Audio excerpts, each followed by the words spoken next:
The city was alive with the golden light of a late afternoon, yet in one small corner of a crowded park a scene unfolded that silenced even the birds.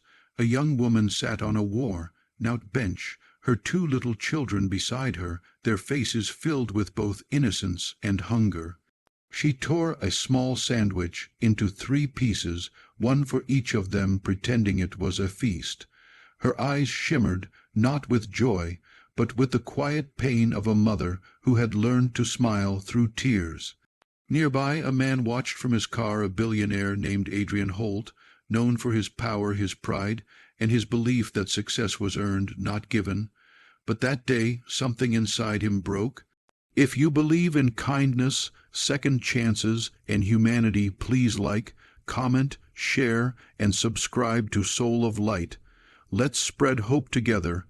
Adrian had built an empire out of steel and glass, towering over the city like a monument to ambition. But wealth had isolated him. He had everything yet felt nothing. That day he was on his way to finalize a business deal when he noticed the woman and her children. Something about her stillness in the chaos of the city caught his soul. Her clothes were worn, her face pale, yet there was a strength in her eyes, the kind that only comes from love. The woman's name was Mara Lewis. Once a nurse, she had lost her job after the small clinic she worked for closed. Her husband had abandoned her when their youngest, Noah, was still a baby. Now she worked cleaning offices by night and looking for odd jobs by day. Life had reduced her to counting coins to feed her children. That sandwich, their family lunch, was all she could afford. Adrian watched as Mara broke the final piece of bread in half and handed it to her daughter, Leela, pretending she wasn't hungry. Her stomach growled softly, but she hid it behind a tired smile. The billionaire's throat tightened. For the first time in years, he saw something money couldn't buy: unconditional love and sacrifice. He rolled down his window, but before he could speak, a car behind him honked impatiently. Mara looked up, startled, and Adrian drove away, his heart heavier than ever. That night he couldn't sleep. His penthouse overlooked the entire skyline, but all he could see was that small park bench. He kept remembering the way Mara held her children like they were her entire world. He thought of his own life, the endless meetings, the loneliness that filled the halls of his mansion, the empty seat at his dining table. Somewhere deep inside, guilt began to whisper. The next morning, he told his assistant to cancel all appointments. He dressed simply, in jeans and a plain shirt, and returned to the park. The bench was empty. He waited for hours, feeling foolish, until finally he saw her again pushing a stroller, her daughter walking beside her, heading toward the nearby community shelter. He followed quietly, watching her talk to the volunteers, her voice soft but filled with quiet dignity. Adrian approached her carefully. When she turned and saw him, she flinched, uncertain who this well-dressed stranger was. "I saw you yesterday," he said, his voice gentle. "You were sharing a meal with your children." She looked embarrassed, her eyes lowering. "I'm sorry if that made you uncomfortable," she said, clutching her little boy's hand. "No," he replied softly, "it made me realize how blind I've been." He introduced himself only as Adrian, not revealing who he really was. He asked if she'd had lunch, and when she hesitated, he invited her and the children to a small cafe nearby. The kids' faces lit up when plates of warm food arrived, and Mara's eyes welled up as she whispered thank you. Adrian noticed how she always served her children first, waiting until they were full before touching her own plate.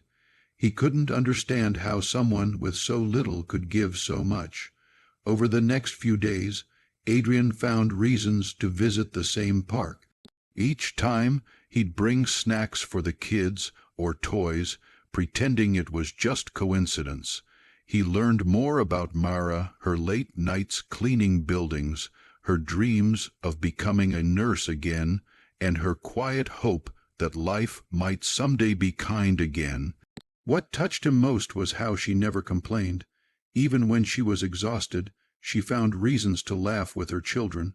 Finally, Adrian made a decision that would change both their lives. He called his assistant and instructed him to locate the owner of the building Mara cleaned at night. A week later, Mara received a letter, not a bill, not a rejection, but a job offer. The letter was from Holt Medical Foundation, offering her a full-time position as a community nurse, complete with benefits, child-care support, and housing assistance. She thought it was a mistake, but when she went to the office, she saw Adrian waiting there, smiling quietly. Tears filled her eyes as realization dawned. You did this," she whispered. Adrian nodded. "You once shared one meal with your children," he said. "Let me share something with you, a future." She broke down, unable to speak. The children hugged Adrian, calling him the nice man from the park. For the first time in years, he felt warmth in his heart, the kind that only comes from giving. Word of his anonymous kindness spread through the city, not because of a press release, but because someone recorded the moment Mara walked out of that office, crying tears of joy, clutching her children's hands. The clip went viral. People called it the billionaire's heart. Months later, Mara had her own small apartment. Her kids were in school. She worked helping single mothers get access to medical care, inspired by her own story. Adrian visited often, not as a savior, but as a friend. Their bond grew, built on trust, compassion, and something deeper that neither dared name. And every time they met, she reminded her children, never judge people by what they have. Judge them by what they give. Adrian looked at her one sunny afternoon, the park behind them filled with laughter, and said, "You gave me something I never had, Mara, a reason to feel human again." She smiled softly, her eyes glistening. "And you gave me back hope." The camera of life zooms out, showing the same park bench where it all began, now with a new story written in the light of compassion. Sometimes the smallest act of kindness changes not one life, but two. If this story touched your heart, please like, share, and subscribe to Soul of Light. Your support helps us share more stories that remind the world that kindness still exists. Special request: comment below what kindness means to you, one word that defines how you see hope today. Because sometimes a single meal can feed 1,000 souls with love.